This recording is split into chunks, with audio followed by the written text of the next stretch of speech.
Ձեռք բերեք իտալական նրբագեղ ու բարձրակարգ սալիկների նշված տեսականին, վճարելով բացառիկ 4400 դրամ 1 քառակուսի մետրի համար։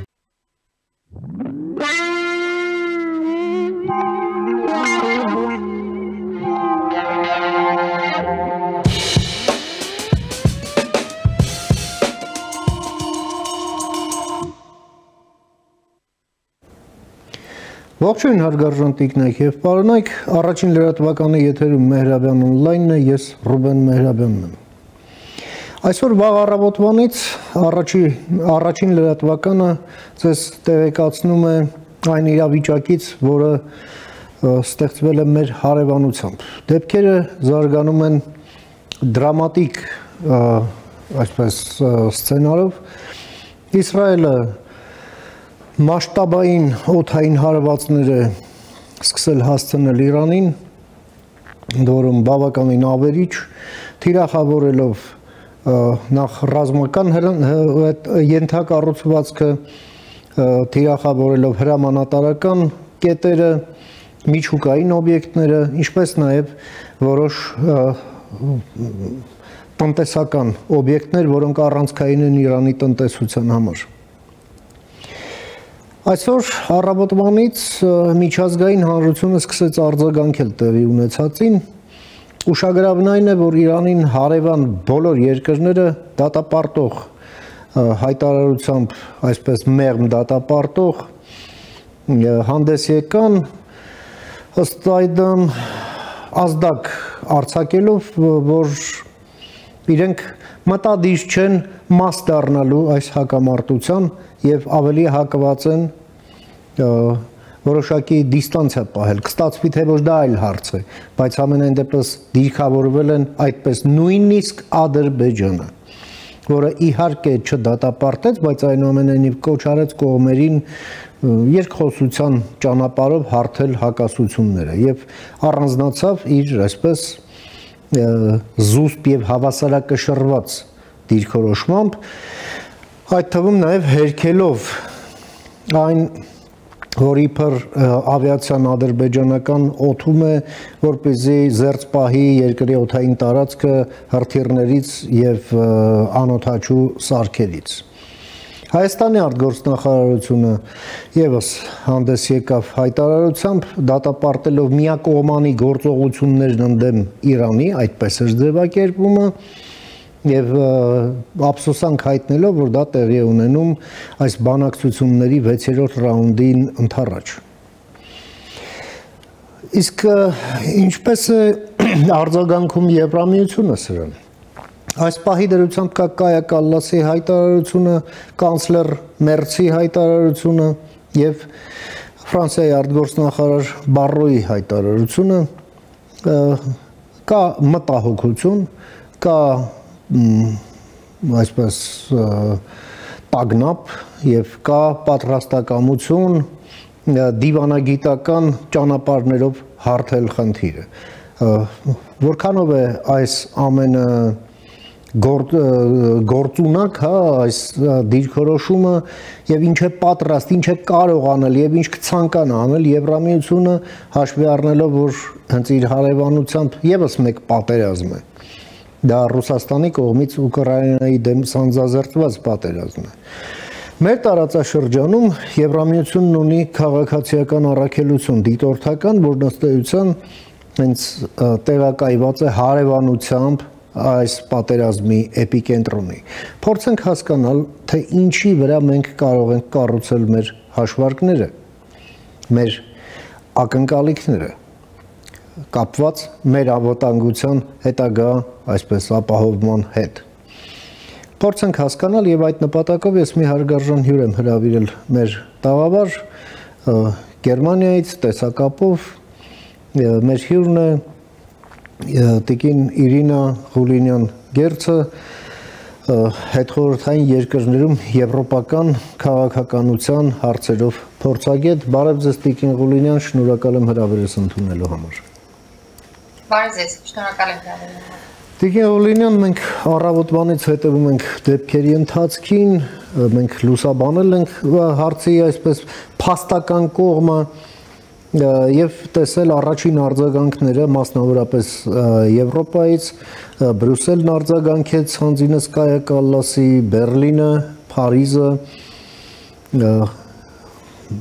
Ձեր գնահատականը ինչ է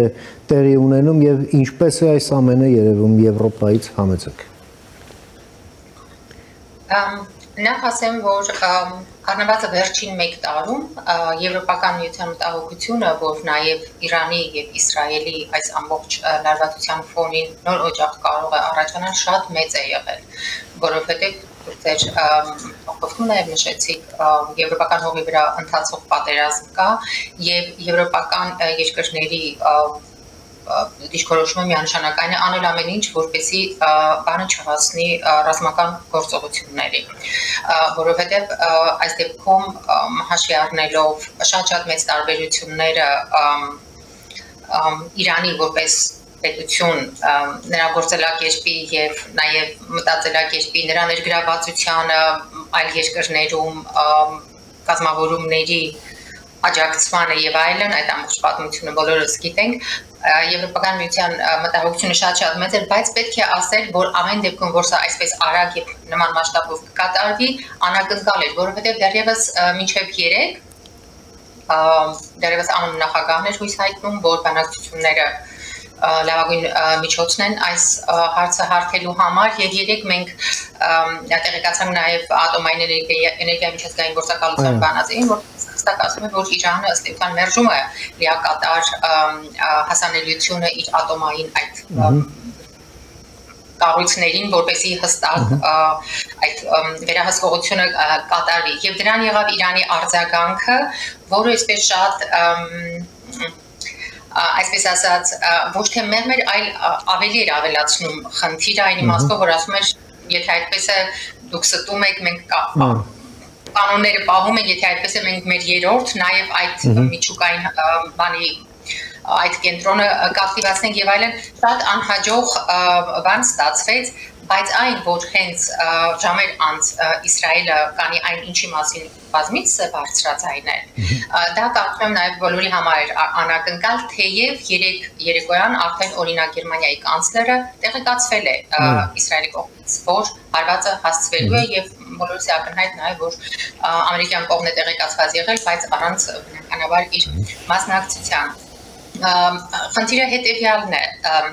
այս ամբողջ ընթացքում այդ հանդիպումները, որոնցից 6-րդ այս կիրակի պետք է Օմանում կայանար, կամ գուցե դեռևս կայանա, մենք չգիտենք։ Իրանը մերժել է արդեն, որ բանակցությունների չի ներկայանալու, այդ պաշտոնական հայտարարությունն արդեն կա։ Յա նկատի ունեմ,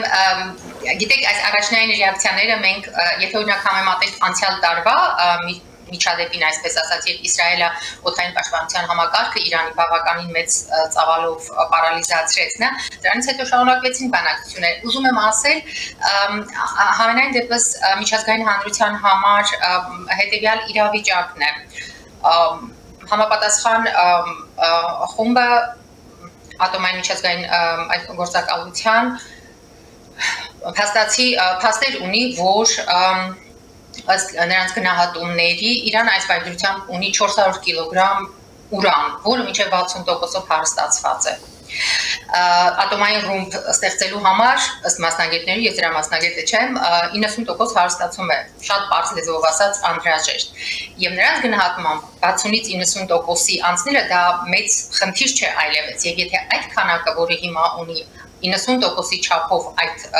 բանին հասնի, 9-ից 10 ատոմային ռումբ կարող է ստեղծել։ Ուզում եմ ասել, վիճակը նաև մյուս կողմերի համար շատ կրիտիկական է, հաշվի առնելով, որ Իրանը իր արտաքին քաղաքականության մեջ մշտապես դա կոմպոնենտ է Իսրայելի պետության գոյությունը, մեղմ ասենք, հարցականի տակ դնելը։ Հիմա այստեղ բախվել են մի քանի հարցեր, որոնք տասնամյակներ շարունակ չեն լուծվել, բայց նաև զուգահեռ ամբողջ այն քննադատությանը, որ Եվրամիության երկրները նաև Իսրայելի գործողություններին հիմա Գազայում ի պատասխան Համասի ահաբեկչական հարձակմանը եւ այդ սարսափելի ասպանդին, միևնույն է բոլորի ընկալման մեջ այնուամենայնիվ կետը կա, որ մենք ունենք նաև մի պետություն, որի գոյությունը վիճարկվում է Իրանի պես մեծ մի պետության կողմից, որը երկար ժամանակ նաև աջակցել է Իսրայելի դեմ գործող տարաբնույթ այդ թվում նաև որպես ահաբեկչական դասակարգված կազմակերպություններ։ Ուզում եմ ասել, սա շատ բարդ գծիկ է եւ շատ այլ դրվագներում, շատ այլ հանդիպումներում, քաղաքական միջավայրերում եվրոպական քաղաքականության մեջ ակնհայտ է եղել, որ Իրանը ըստ էության չի հրաժարվելու իր մտադրությունից ատոմային զենք ստեղծելու եւ ամբողջ քաղաքականությունը եղել է կազմված նրա վրա, այսպես ասած, չարյաց փոքրագույնը հնարավորինս այդ պահը հետաձգել է եւ եթե հիմա մենք տեսնում ենք թե միջազգային, հատկապես այլ տարածաշրջանում ինչ իրավիճակ է տերում, հատկապես հիմա մտահոգությունը այլևս մեղմասացություն է, դա իսկապես պանիկայի հասնող բան կարող է լինել, եթե այստեղ միջուկային զենք ստեղծվի։ Այն իրավիճակում, որը հիմա այդ ռեգիոնում տիրում է։ Եվրամիությունը հիմա եթե ասենք հայտարարություններից զատ այս պահին կարող է միայն ջանալ այս իրավիճակից հետո նորից կողմերին օգնել իրար մոտ բերելու։ Հասկանալի է Իրանը դեմք պահելու համար պետք է ինչ-որ գործողություններ պատասխան կատարի, բայց ինչպես եւ ռազմական եւ տեխնոլոգիաների այդ փորձագետներն են նշում, Իրանը այս պահի դրությամբ իսկապես թեկուզ այդքան մեծ երկիր մարդկային պոտենցիալը չի կարող իսկապես բաց կոնֆրոնտացիայի գնալ Իսրայելի, ԱՄՆ-ի եւ ասենք բոլորի հետ չի կարող գնալ այդ երկիրը տասնամյակներ շարունակ սանկցիաների տակ է եւ հավանաբար նաեւ դա է պատճառը, որ կատարվածի համեմատ կարելի է ասել Իրանի արձագանքը այս պահի դրությամբ, գոնե այս պահի դրությամբ, այսպես նույնիսկ զուսպ կարելի է ասել, յա հիմա ամբողջ հարցն է թե այս փշրված բեկորները, ինչպես պետք է հավաքել եւ արագ ինչ որ շարունակական արդեն դիալոգի մեջ, որովհետեւ բոլորին է պարզ, որ էսկալացիան այստեղ, ինչպես ասում են, այդտեղ շահող կողմեր չեն կարող լինել։ Տիկին Օլինյան, գանք մեր տարածաշրջանին, այս ամենը տեղի ունենում մեր անմիջական հարևանությամբ եւ Եվրամիությունն էլ հենց Հայաստանում ըստ էության այս դեպքերի անմիջական հարևանությամբ տեղակայել է իր դիտորդական առաքելությունը, իհարկե հայ-ադրբեջանական սահմանի անդորը պահպանելու, այն մոնիտորինգի ենթարկելու եւ տվյալները Բրյուսելին ուղիղ կապով հաղորդելու նպատակով նոր ես նայում եմ ադրբեջանական որոշ լրատվականներ այսպես ցնծության մեջ են, թե ահա Զանգեզուրը կբացվի եւ այլ նման բաներ են խոսում, իհարկե այս ամենը պրոպագանդա է հիշեցնում, որովհետեւ Ադրբեջանն էլ իր կողմից ոնց որ թե մինչև հիմա Իսրայելի կողմից զենք ստանալով կարծեք թե այդ ամենը ստանում էր այսօրվա համար, բայց ահա այսօրն եկավ եւ Ադրբեջանը կոչ է անում երկխոսության եւ այլն եւ այդպես շարունակ։ Մենք հիմա բնականաբար առաջնահերթ կարգով մենք մտածելու ենք մի բանի մասին, որ այդ անկայունությունը մեր տարածաշրջան չմտնի։ Այո, Եվրամիությունը դարձել է Հայաստանի կարևորագույն գործընկերը անվտանգության ապահովման հարցում եւ մենք այս փուլում եւ այս փուլից սկսած ինչի վրա ըստ ձեզ կարող ենք կառուցել մեր հաշվարկները, համեցեք։ Այս փոթորկուն վիճակում բնականաբար Հայաստանի հոգսերը անվտանգային ավելի են ավելանում, ակնհայտ է, սակայն եթե ճիշտ հասկացա հարցը, նաև Ադրբեջանի կողմից այս խառը իրավիճակում ինչ-որ գործողությունների դիմելու մտահոգությունը եւ այլն, իհարկե ըստ էության դա չի կարող բացառվել, բայց եթե մեծ համապատկերում տեսնենք, Ադրբեջանին էլ դա հիմա հատկապես ձեռք չի տա այստեղ այս բարդ իրավիճակում, շիկացած իրավիճակում ինչ որ բան անել, որովհետև մենք գիտենք, որ Իրանը շատ հստակ արտահայտվել է այդ հաղորդակցության ուղու եւ դրա ռուսական կամ ադրբեջանական պատկերացումների նիշտեմ լինելու մասին։ Մենք գիտենք ինչի մասին է խոսքը։ Ուզում եմ ասել, դա առաջին հայացքից թվում է, որ ահա իրավիճակը խառն է եւ հարմար է, բայց դա այդքան էլ այդպես չէ եւ կարծում եմ Ադրբեջանը դա բնականաբար կհաշվարկի այսպես ասած դրանից օգուտը, պատկերը, որ ասած թե վնասը։ Մյուս կողմից Հայաստանը, նայեք, դուք հիշատակեցիք քաղաքացիական դիտորդական առաքելությունը։ Մենք գիտենք, որ այդ քաղաքացիական դիտորդական առաքելությունը շատ կրիտիկական պահի Հայաստանի համար, ըստ էության արել է այն, ինչ որ պետք է անեին Հայաստանի պայմանագրային գործընկերները, որոնք արտադրվել էին Հայաստանի տարածքային ամբողջականության եւ այդ անվտանգության երաշխավոր լինել իրենց մասով։ Բայց երբ որ մենք հիմա ասում ենք Իրանի հետ այս իրավիճակն է եւ այստեղ Եվրամիության դիտորդներ կան, եթե մենք շատ հետ գնանք այն օրվանից, երբ առաջին անգամ խոսվեց այդ մասին, որ Եվրամիությունը պատրաստում է քաղաքացիական առաքելություն ուղարկել, եւ դրան հետեւած, եթե մենք նայենք պաշտոնական Թեհրանի արձագանքներին, մենք կտեսնենք, որ այդտեղ դա ինչ որ շատ մեծ ալիք չբարձրացրեց եւ Իրանը դրանից այսպես մեծ պատմություն չստացեց, որովհետեւ նայեք, անկախ նրանից այդ կոնֆրոնտացիոն գծից, այդ ատոմային ամբողջ պատմության հետ կապված, Իրանը ի վերջո որպես պետություն իր հեռանկարի առումով մի շահագրգիռ է եղել ինչ որ կերպ լեզու գտնել նաև Եվրամիության հետ, որովհետև այդ երկիրը տասնամյակներ շարունակ այնպիսի սանկցիաների պատժամիջոցների տակ է, որ նայեք, օրինակ ինչ վիճակում է քաղաքացիական ավիացիան, ինչ վիճակն է, այդ հետին պլանում իհարկե նրանք հաշվարկում են նաև ինչ որ պահի հարաբերությունների, եթե ոչ չգիտեմ ինչ աստիճանի կարգամորման, ամեն դեպքում ինչ որ տարածք բացել, հարաբերություն կառուցելու եւ ի տարբերություն ասենք Ռուսաստանի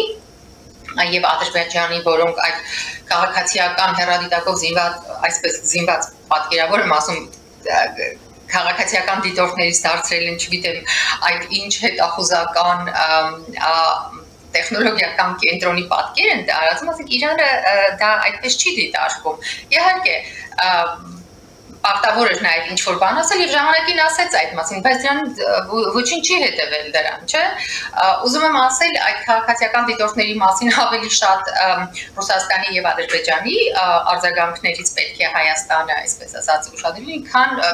Իրանը ըստ էության այդտեղ խնդիր չի առաջացրել եւ հատկապես հիմա Իրանի հոգսերը շատ ավելի մեծ են, քան այդ քաղաքացիական դիտորդական առաքելությունը այսպես թեմա դարձնելը։ Տիգր Օլինյան, եւ ամփոփելով փաստորեն կարելի է ասել մեր անվտանգային միջավայրում կտրուկ փոփոխություններ են տեղի ունեցել եւ հստակ վատթարացում է տեղի ունենում։ Ինչ է կարծում Հայաստանը եւ Եվրամիությունը, Եվրամիության անդամ առանձին երկրները ինչ նոր օրակարգային հարցեր կարող են ունենալ իրենց հարաբերություններում, այսպես կարճաժամկետ, միջնաժամկետ հեռանկարում, հա, այս ամենը ուղղակի կառավարելիության հունից բաց չթողելու համար։ Ըստ էության Հայաստան-Եվրամիության հարաբերությունների օրակարգը արդեն դրված է, ամբողջ հարցն է, թե այդ օրակարգին, կետերի իրականացումը ինչ ծավալով, ինչ արագությամբ պետք է ընթանա։ Եթե երկու կողմերն են, նայեք, Եվրամիությունը հիմա մենք տեսնում ենք ինչ մեծ խնդիրների մեջ է, եւ Հայաստանում մենք տեսնում ենք թեկուզ իր փոքրիկ մասշտաբով եւ տարածաշրջանային առումով է մեծ մտահոգությունների մեջ եւ նաեւ եկեք դա էլ ասենք ներքաղաքական առումով նախընտրական արդեն տարին է մեկնարկել, բայց օրակարգը կա այնպես չէ, որ հիմա ինչ որ քննարկումներ պարզապես ամբողջ բանն է, թե այդ օրակարգի մասնակից երկու կողմերը այլ հանգամանքների բերումով Եվրոպական միությունը իրեն առնչվող մեծ հանգամանքների Հայաստանը իրեն թե որքանով կարող են այդ օրակարգը արագ, էֆեկտիվ եւ լայնածավալ սպասարկել։ Սա է մարտահրավերը, եկեք ասենք։ Եվ այդ առումով պետք է ասեմ, որ ավելի գործունակ պետք է Հայաստանը լինի, որովհետեւ դա Հայաստանի շահից է բխում այդ օրակարգը հնարավորինս լավ սպասարկել է իսկ Եվրամիության աջակցությունը դա Եվրամիության աջակցությունը կա եւ եթե դա ամեն օր չի կրկնվում դա չի նշանակում որ այդ մասին մոռացել է պարզապես պետք է հաշվի առնել այն մասշտաբները մարտահրավերների Հայաստանից ասենք դուրս օրակարգ են բաներ, որի հետ Եվրամիությունը առնչվում է։ Օրակարգը պարզապես պետք է չմոռանալ։ Իսկ մենք գիտենք, որ քաղաքական իրավիճակի փոփոխման պարագայում օրինակ Հայաստանում այդ օրակարգը կարող է մեղմ ասենք վտանգվել։ Եվ առանձին եվրոպական երկրների հետ Հայաստանն արդեն իսկ ունի պաշտպանական ոլորտում համագործակցության լայն ծրագիր եւ առաջի հերթին Ֆրանսիան է մենք գիտենք որ Հնդկաստանից այդ լայնածավալ զինամատակարարումները որոնք հենց պայմանագրով էին այդ տրանզիտը Իրանի միջոցով կարծեք թե պահի դրությամբ լուրջ խնդիրների է բախվում եւ բախվելու այս հարցը չպետք է արծարծենք մեր եվրոպացի գործընկերների հետ ձեր կարծիքով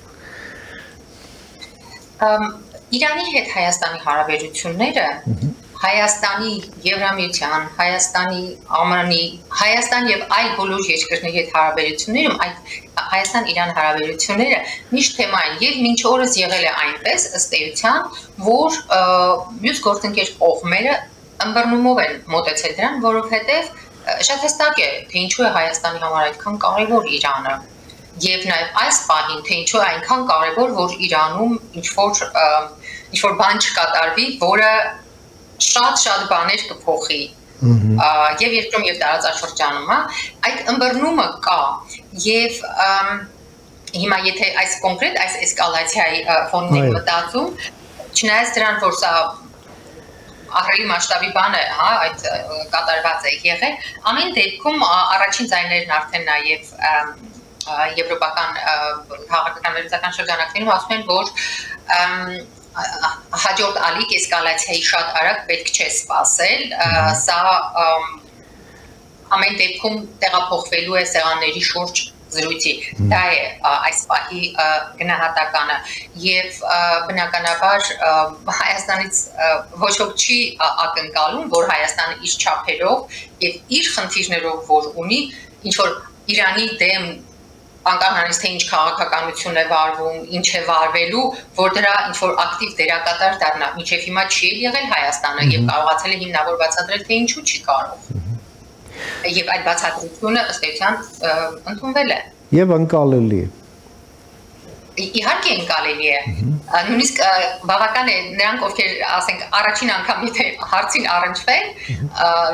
շատ դրվագներ է եղել, որտեղ Հայաստան-Իրան հարաբերության մասին օրինակ ինչ որ փոքրիկ զրույցներում եթե հարց է դրվել, ես ասել եմ եկեք սկզբից նայենք քարտեզին, հետո կխոսենք այդ մասին։ Հայացքը նույնիսկ քարտեզին եւ Հայաստանի սահմանները եւ այդ ամենը շատ արագ հասկանալի է դարձնում, բայց այս մասին երկար տարիներ ոչ միայն ներկայ իշխանությունը, նաեւ նախորդ իշխանություններն են միշտ դա բացատրել մյուս գործընկերներին, որ ոչ ոք չի կարող Հայաստանից իսկապես ակնկալել ինչ որ ակտիվ մասնակցություն Իրանի դեմ միջազգային հանրության կամ կոնկրետ պետությունների գործողություններում։ Շատ շնորհակալ եմ Տիկին Ղուլինյան ձեր այս շատ կարևոր դիտարկումները եւ գնահատականները մեր հեռուստադիտողին ներկայացնելու եւ ձեր ժամանակից մեր եթերին հատկացնելու համար մինչ նոր հանդիպում բարինդ ձեզ։ Շնորհակալ եմ, լավ եղեք։